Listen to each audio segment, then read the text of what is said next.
Hello viewers, welcome to my channel online study with Bhavesh. आज के studio में हम बात करने वाले हैं कि आप किसी द्विघात बहुपद के शून्यक किस प्रकार से ज्ञात कर सकते हैं। देखिए, मैंने क्वेश्चन लिखा हूँ x² - 2x - 8। ये क्या है? एक द्विघात बहुपद है।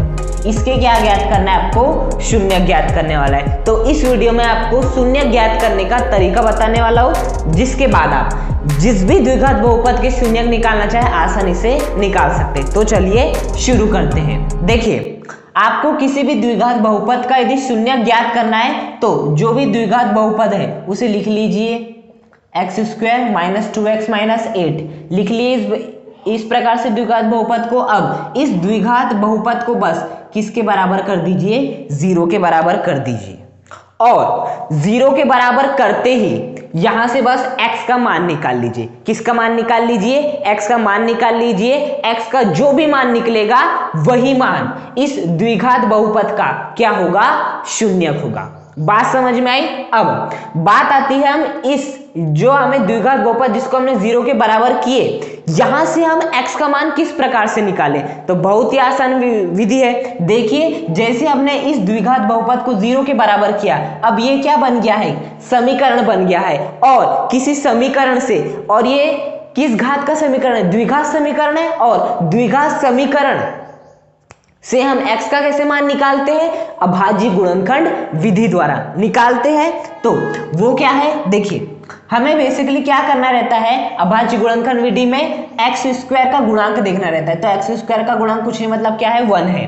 अब x² का जो भी गुणांक होता है उसको इस प्रकार से लिख लीजिए। उसके बाद जो अचर पद होता है, अचर पद क्या है? यहाँ पर आपका -8 है। अचर पद क्या है? आपका -8 है। अब अचर पद क्यों है वो? क्योंकि -8 के साथ x y z में से कुछ भी नहीं है, मतलब -8 क्या हो गया? अचर पद हो गया। तो जो भी अचर पद रहता है उसका गुणा कर दीजिए बेसिकली x² के गुणांक के साथ। तो -8 अचर पद है, x² का गुणांक 1 है। तो यदि मैं 1 का गुणा -8 से करूंगा तो बेसिकली क्या आएगा?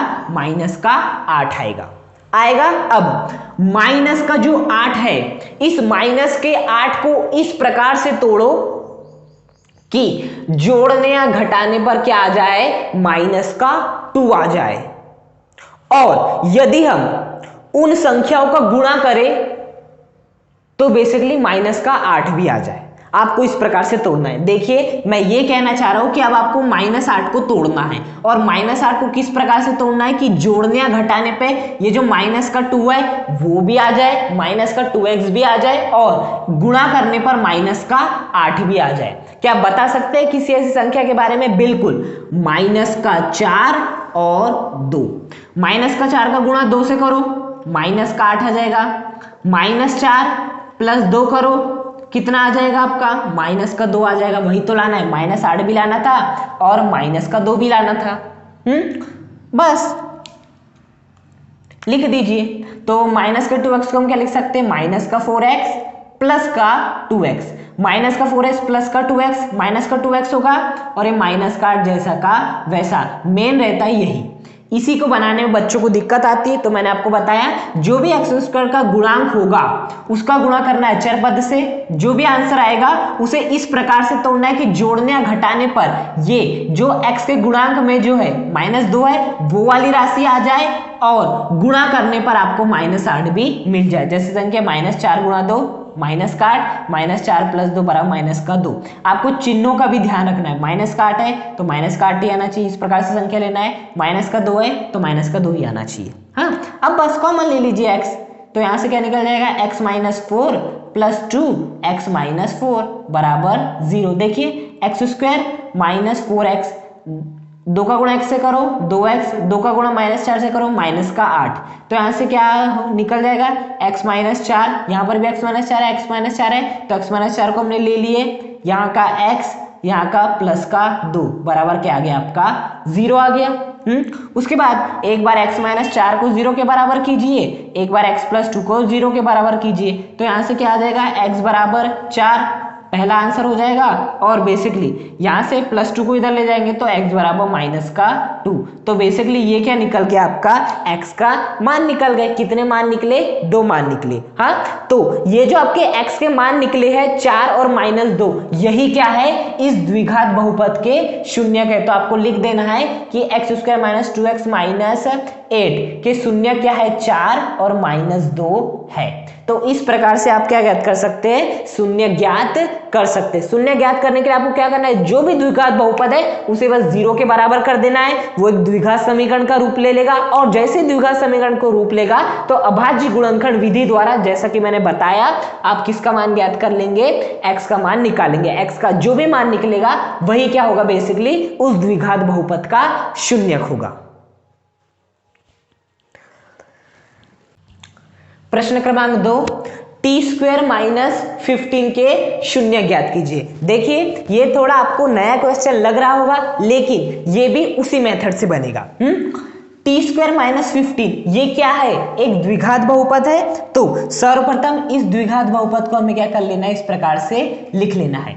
अब शून्य ज्ञात करने के लिए हम क्या करते हैं? जो भी द्विघात बहुपद होता है उसे 0 के बराबर करते हैं। ये भी एक द्विघात बहुपद है, इसका भी शून्य ज्ञात करना है, तो इसे भी किसके बराबर कर देंगे? 0 के बराबर कर देंगे। उसके बाद बस हमें t का मान निकालना है। अब t का मान क्यों निकालना है? आप तो बोलते हैं x का मान निकालना है।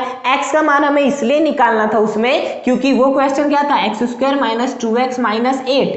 ये जो द्विघात बहुपद था किस चर राशि में दिया था? x नामक चर राशि में दिया था, इसलिए यहां से हमने x का मान निकाले। लेकिन ये जो द्विघात बहुपद है जो कि अब क्या बन चुका है? द्विघात समीकरण बन चुका है, वो किसके रूप में दिया है? वो t के रूप में दिया है, तो हमें t का मान निकालना होगा। तो बेसिकली आपको समझ में आया कि हमें किसका मान निकालना रहता है? जो भी चर राशि होती है उसका मान निकालना होता है, और वही मान आपका शून्यक बन जाता है। हाँ, अब बात आती है t² - 15 बराबर 0 से हम शून्य कैसे ज्ञात करें? देखिए t² बेसिकली t का मान ज्ञात करना है।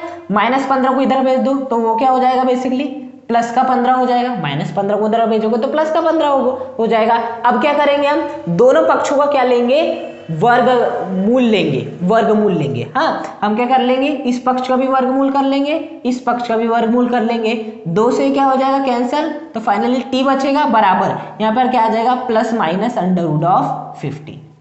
क्या आ जाएगा? बेसिकली t बराबर ±√15। तो बेसिकली t² - 15 के शून्य क्या हुए?